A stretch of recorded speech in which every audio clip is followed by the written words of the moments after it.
यह कहानी है मां की अटूट ममता, बेटे के विश्वासघात, लालच की आग और कर्मों के चक्र की। कहानी इतनी गहरी और भावुक है कि सुनते सुनते आपकी आंखें नम हो जाएंगी। हिमालय की तलहटी में बसा एक छोटा सा गांव था, शांतिपुर।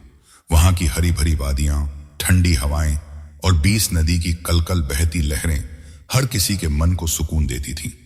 लेकिन इसी गांव में एक पुरानी भव्य कोठी थी, जिसकी दीवारें सदियों की खुशियों और गम की गवाह थीं। यह कोठी दीपक अग्रवाल की थी। दीपक अब चंडीगढ़ का एक बड़ा व्यापारी बन चुका था। उसके पास महंगी गादियां, बड़े ऑफिस और नाम रोशन थी। पर उस सफलता की चमक में उसने अपने घर की सबसे अनमोल धरोहर, अपनी मां कमला देवी को अंधेरे के हवाले कर दिया था। कमला देवी अब 78 वर्ष की थी। शरीर थक चुका था, पैर कांपते थे, सांसें भारी हो गई थीं, पर आत्मा अभी भी सिर्फ एक चीज की भूखी थी, थोड़ा सा प्यार, थोड़ी सी इज्जत। उनके माथे पर जिंदगी के संघर्ष की गहरी लकीरें थीं। पति के असमय चले जाने के बाद उन्होंने अकेले ही खेतों में काम किया। तथेसिए भूखे पेट सोई और अपने इकलौते बेटे दीपक को पढ़ाया लिखाया। हर रात उन्हें बस एक ही सपना दिखता था, दीपक बड़द्दा होकर नाम रोशन करे। उनकी हर सांस में सिर्फ दीपक का कल्याण बसा था। लेकिन दीपक ने मां की उस ममता का मोल भूलकर दौलत के तराजू में उन्हें सबसे हल्का वजन दे दिया। कमला देवी को कोठी के पिछले हिस्से में एक छोटे सीलन भरे अंधेरे कमरे में रख दिया गया था। यह कमरा बाकी घर से पूरी तरह कटा हुआ था, जैसे कमला देवी इस परिवार की नहीं बल्कि कोई पुरानी बेकार वस्तु हो। कमरे की एकमात्र खिड़की पर जंग लगी जाली थी, जिससे सूरज की रोशनी भी डरते डरते अंदर आती थी। उनके दिन की शुरुआत होती थी बेटे दीपक के कठोर शब्दों से। अभी तक सो रही हो मां? क्या समझती हो कि हम तुम्हें मुफ्त में खिलाकर रख रहे हैं? दीपक अपने महंगे सूट और घमंड भरी चाल के साथ दरवाजे पर खड़ा होकर चिल्लाता। उसके स्वर में सम्मान की एक बूंद भी नहीं होती, सिर्फ तिरस्कार और झुंझलाहट। दीपक की पत्नी नेहा तो और भी निर्दयी थी। नेहा का दिल सोने के गहनों जितना कठोर था। उसके लिए कमला देवी सिर्फ एक बूढ़ी औरत थी जो घर का काम नहीं कर सकती और सिर्फ खाने पीने पर बोझ है। यह चाय का कप उठाकर क्यों नहीं रखा आपने? क्या मेरे नौकर घर पर नहीं है? और हां, आई चाय आज आपका खाना रसोई में नहीं, बाहर बरामदे में मिलेगा। आपकी उम्र हो गई है, बदबू आती है। नेहा अपने आधुनिक लहजे में कमला देवी को ऐसे अपमानित करती कि उनकी छाती पर चाकू चल जाता। एक दिन कमला देवी को बहुत तेज बुखार और खांसी हुई। उन्हें लगा दम घुट रहा है। उन्होंने कमजोर आवाज में पुकारा, बेटा दीपक, पानी। बेटा दीपक और नेहा ड्राइंग रूम में बैठे किसी जरूरी बिजनेस कॉल पर थे। दीपक ने झुंझलाकर फोन पर हाथ रखा और चिल्लाया, चुप रहो मां, हमेशा नाटक करती रहती हो। हमारी बड़ी डील फंस रही है। क्या तुम चाहती हो कि सब बर्बाद हो जाए? कमला देवी ने अपनी खांसी दबा ली। उन्होंने सोचा, अगर एक और आवाज निकली तो शायद बेटे का व्यापार टूट जाएगा। उस पल दर्द सिर्फ शरीर का नहीं, मां की आत्मा का था। उन्हें एहसास हुआ कि उनका वजूद अब बेटे के लिए सिर्फ रुकावट है।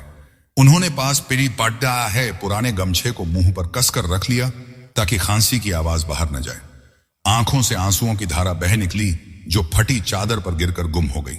इस अंधेरी कोठी में अगर कोई रोशनी का स्रोत था तो वह था उनका पोता विहान। 11 वर्ष का विहान अपनी दादी को देखकर हमेशा दुखी रहता। वह समझ नहीं पाता था कि माता पिता दादी के साथ इतने निर्दयी क्यों हैं। एक रात जब दीपक और नेहा पार्टी में गए हुए थे, विहान चुपके से दादी के कमरे में आया। उसके स्कूल बैग में एक सेब और कुछ बिस्कुट थे। दादी, उसने फुसफुसाते हुए कहा। कमला देवी ने आंखें खोली। उस मासूम चेहरे पर इतना प्यार देखकर उनकी सूखी आंखें भर आईं। मेरे लाल, विहान ने कहा, आज टीचर ने मुझे एक कहानी सुनाई, एक बेटे की जो अपने बूढ़े माता पिता को कंधे पर बिठाकर तीर्थ यात्रा करवाता था। दादी, पापा। अचानक विहान रुक गया। कमला देवी ने उसके माथे पर प्यार से हाथ फेरा। नहीं बेटा, अपने माता पिता के बारे में ऐसा मत सोचो। पर विहान की आंखों में आंसू थे। दादी, मम्मी आपको ठंडा खाना क्यों देती हैं और पापा क्यों चिल्लाते हैं? आप तो इतनी अच्छी हो। उसने सेब दादी के हाथ में रख दिया। कमला देवी ने सेब नहीं खाया। एक छोटा टुकड़ा तोड़ कर पहले विहान के मुंह में डाल दिया। तुम खाओ बेटा, यह तुम्हारी मेहनत का है। विहान ने जिद की, पहले आप खाओ। जब कमला देवी ने खाया तब विहान ने बाकी खाया। उस रात कमला देवी को लगा कि उनकी ममता का बीज अभी पूरी तरह सूखा नहीं है। वह बीज विहान के दिल में उम्मीद का छोटा सा अंकुर बनकर जीवित था।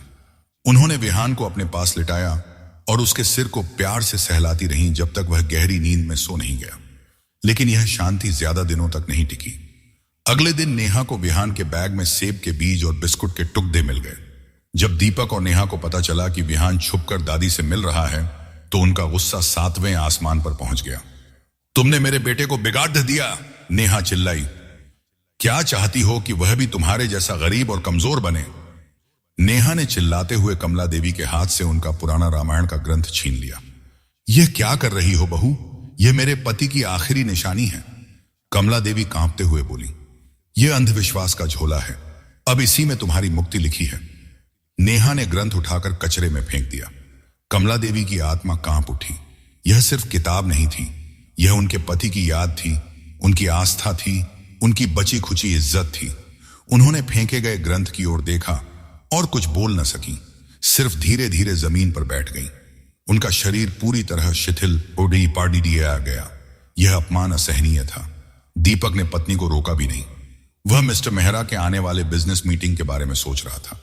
मिस्टर मेहरा एक बहुत बड़े इंडस्ट्रियल ग्रुप के मालिक थे, जीडीके और हक है, जो नैतिकता और परिवार के मूल्यों के लिए मशहूर थे। उस शाम दीपक ने अपनी कोठी को दुल्हन की तरह सजाया। महंगी शराब, स्वादिष्ट व्यंजन, जगमगाती लाइट्स। नेहा को सख्त हिदायत दी, सुनो, अगर मां की परछाई भी कहीं दिखी तो मैं तुम्हें जिंदा नहीं छोड़ूंगा। मेरी पूरी डील इस पर टिकी है। नेहा ने मुस्कुराते हुए कहा, चिंता मत करो। उसने कमला देवी को कोठी के सबसे पुराने कबाद्ह भरे स्टोर रूम में बंद कर दिया। उस कमरे में दशकों की फफूंदी और घुटन थी। कमला देवी को एक कोने में बिठा दिया गया। बस एक गिलास पानी और 2 सूखी रोटियां दी गईं। घुटन और अकेलेपन से उनका दम घुट रहा था। पर वे जानती थीं कि आवाज नहीं कर सकती। उनकी आत्मा रो रही थी, हे भगवान, जिस बेटे को मैंने अपनी सांसों से पाला, आज उसकी सफलता के रास्ते में मैं कूदे की तरह हूं। ठीक 8 बजे मिस्टर मेहरा अपनी लग्जरी कार से उतरे। कोठी की सजावट और दीपक का आत्मविश्वास देखकर प्रभावित हुए। ड्राइंग रूम में बातें शुरू हुई। दीपक नैतिकता, पारदर्शिता और पारिवारिक मूल्यों की बड़ी बातें कर रहा था। मिस्टर मेहरा मुस्कुराए। मिस्टर अग्रवाल, मुझे खुशी हुई कि आप सफलता के साथ मूल्यों को भी महत्व देते हैं। परिवार कैसा है? सुना है आप अपनी मां के साथ रहते हैं। आजकल के जमाने में यह बहुत दुर्लभ है। दीपक ने झूठी नम्रता से कहा, जी सर, मां तो हमारी पूज्य हैं, वे बहुत धार्मिक हैं। आज रात वे गांव के मंदिर में भजन कीर्तन में गई हैं। उन्हें पूजा पाठ में शांति मिलती है।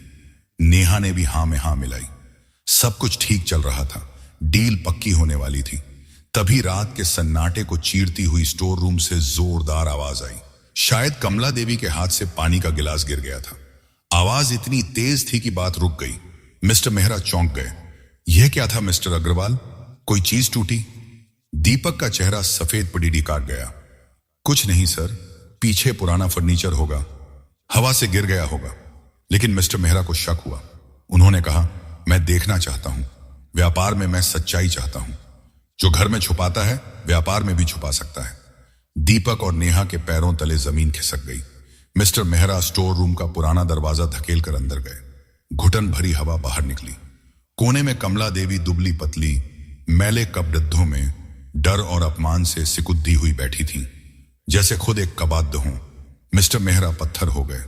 फिर उन्होंने सम्मान से हाथ जोड़ दे, माता जी, आप ठीक तो हैं? आप यहां क्या कर रही हैं? कमला देवी ने डरी आंखों से दीपक की ओर देखा, फिर मिस्टर मेहरा की ओर। उनके मुंह से आवाज नहीं निकली, सिर्फ आंसू बहने लगे। मिस्टर मेहरा सब समझ गए। उन्होंने दीपक की ओर मुद्द कर कहा, आपने मुझसे झूठ बोला। आपकी मां मंदिर गई हैं, लेकिन आप उन्हें इस बदबूदार कबाद खाने में बंद करके बाहर दौलत का प्रदर्शन कर रहे थे। जो इंसान अपनी जन्मदात्री का अपमान करता है, मैं उसके साथ व्यापार नहीं कर सकता। आपकी डील रद्द। और मैं यह भी सुनिश्चित करूंगा कि कोई भी सम्मानित कंपनी आपके साथ काम न करे। यह आपके कर्मों का फल है। दीपक गिदगिदाने लगा, सर प्लीज, मैं मां से माफी मांग लूंगा, उन्हें सुख दूंगा। मिस्टर मेहरा ने कहा, अब बहुत देर हो चुकी है, और चले गए। मिस्टर मेहरा के जाते ही कोठी की सारी रोशनियां बुझ गईं। दीपक का गुस्सा ज्वालामुखी बन गया। तुम सबकी जरद्दे हो, तुम्हारी वजह से मेरा सब बर्बाद हो गया। उसने कमला देवी का कमजोर हाथ पकड़ कर हिंसक तरीके से घसीटा। कमला देवी दर्द से चीख उठी। ओह बेटा, यह मेरी वजह से नहीं, तुम्हारे कर्मों की वजह से हुआ है। चुप रहो, दीपक चिल्लाया। नेहा भी पीछे पीछे आई और कमला देवी की फटी गठरी बाहर फेंक दी। निकल जाओ इस घर से, मैं तुम्हारी शक्ल नहीं देखना चाहता। जाकर मंदिर में रहो जैसा तुमने कहा था। दीपक ने जोर का धक्का दिया। कमला देवी दरवाजे की चौखट से टकराकर गिर पड़ी। घुटने और माथे से खून बहने लगा। उन्होंने आखिरी बार बेटे की आंखों में देखा। वहां न प्यार था न दया, सिर्फ घृणा और असफलता का क्रोध था। रोती हुई बिखरे बालों वाली कमला देवी ने टूटी आवाज में कहा, हे ईश्वर, मेरे बेटे को सद्बुद्धि देना, उसे एहसास कराना कि उसने क्या खोया है। दीपक ने दरवाजा जोर से बंद कर दिया। अंदर विहान जो सब देख रहा था जोर जोर से रोने लगा। दादी, दादी, लेकिन दरवाजा बंद था। कमला देवी ने अपनी गठरी उठाई, आंसू पोंछे और लंगड़ाते हुए शांतिपुर गांव से बाहर निकल गईं। रात घनी थी। उनके पास अब सिर्फ एक रास्ता था, 20 नदी की ओर। गांव की सुनसान एसडी ढकों पर चलते हुए उनके सामने पुरानी यादें घूम रही थीं। जब दीपक छोटा था, बीमार पड़ देहता, तो वे रात भर उसकी छाती पर हाथ रखे बैठी रहती। जब 2 वक्त की रोटी के लिए कितनी मेहनत की, लेकिन दीपक की मुस्कान देखकर सब भूल जाती। अब वह सफलता उन्हें जिद्दी दिहक पर फेंक गई थी। शरीर थक चुका था, लेकिन आत्मा का दर्द उससे कहीं ज्यादा था। उन्होंने खुद से पूछा, क्यों? किस कर्म का भोग है यह? मैंने तो सिर्फ प्यार किया था, त्याग किया था। भोर होने से ठीक पहले कमला देवी 20 नदी के शांत घाट पर पहुंची। नदी अविरल बह रही थी। हवा में अजीब सी शांति थी। उन्होंने घाट की आखिरी सीढ़ी पर बैठकर पैर पानी में डाले। पानी का स्पर्श इतना ठंडा और शांतिपूर्ण लगा जैसे नदी उन्हें अपनी गोद में बुला रही हो। अब जीने का कोई कारण नहीं बचा था। उन्होंने धीरे धीरे खड़े होकर आगे बढ़ना शुरू किया। 20 मैया, मुझे मुक्ति दे, मेरे कर्मों से और मेरे बेटे के कर्मों से मुक्ति दे। 1 कदम और, 2 कदम और। तभी एक कठोर लेकिन चिंतित आवाज आई, अम्मा रुक जाइए, आप यह क्या कर रही हैं? कमला देवी चौंक गई। पीछे मुद्द कर देखा। एक मजबूत कद काठी वाला साधा सा आदमी, हाथ में नाव का डंडा लिए, आंखों में गहरी चिंता। यह था सोहन लाल, 20 नदी का साधारण मल्लाह। वह रोज सुबह नाव लेकर निकलता था। उसने कमला देवी को पानी की ओर बढ़ाते देख लिया था। सोहन तेजी से नीचे उतरा। अम्मा प्लीज बैठ जाइए, जीवन इतना सस्ता नहीं है। कमला देवी जमीन पर बैठ गईं और फूट फूट कर रोने लगी। सोहन ने बिना सवाल किए उनके कांपते हाथ पकड़ते, अम्मा मुझे नहीं पता आपको क्या दुख है, लेकिन नदी सिर्फ मुक्ति नहीं, जीवन भी देती है। कमला देवी ने रोते हुए कहा, मेरा सब छीन लिया बेटा। मेरा बेटा जिसे मैंने पाला पोसा, उसने मुझे घर से निकाल दिया। सोहन खुद बचपन में मां को खो चुका था। उस दर्द को वह समझ सकता था। उसने कमला देवी को सहारा देकर उठाया। अम्मा, हर बेटे के कर्म अलग होते हैं। अगर एक ने त्याग दिया तो इसका मतलब यह नहीं कि सब त्याग देंगे।